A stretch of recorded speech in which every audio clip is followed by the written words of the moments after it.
నమస్తే అండి. Temple style పులిహోర చేసేద్దామా?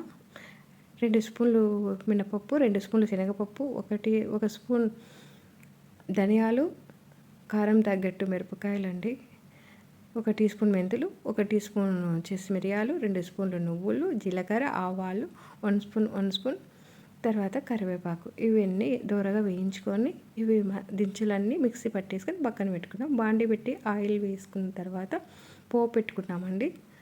ఆవాలు, జీలకర్ర, ఎండుమిర్చి, మినపప్పు, శనగపప్పు వేసి వేయించుకున్నాం. దోరగా వేగిన తర్వాత కరివేపాకు వేసుకున్నాము. పచ్చిమిర్చి కట్ చేసి పచ్చిమిర్చి కూడా వేసుకున్నామండి.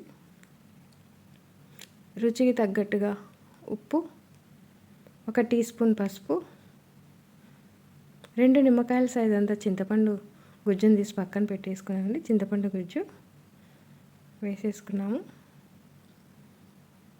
ఇంగువ, 1 స్పూన్ బెల్లము, ఇంగు వేసుకున్నామండి. ఫ్లేవర్ చాలా బాగుంటుంది. ఇప్పుడు అన్ని దినుసులు మిక్సీ పట్టి పెట్టుకున్న పౌడర్ వేసుకున్నాము. ఈ పౌడర్ వేయగానే పులిహోర స్మెల్ చాలా బాగుందండి. పులిహోర అంతా మసాలా అంతా రెడీ అయిపోయింది.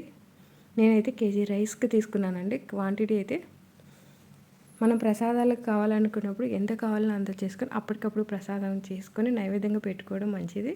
నేను ఇది స్టోర్ చేసి పెట్టుకుంటాను. ఇప్పుడు వేసి ఎంత రైస్ కావాలో అంత కలిపేసి పెట్టుకుంటానండి. ఇది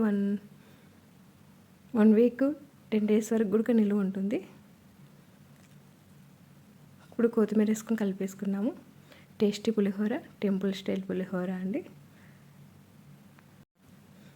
ఫెస్టివల్ టైంలో ఇప్పుడు ఫెస్టివల్ కంటిన్యూగా వస్తున్నాయి కండి.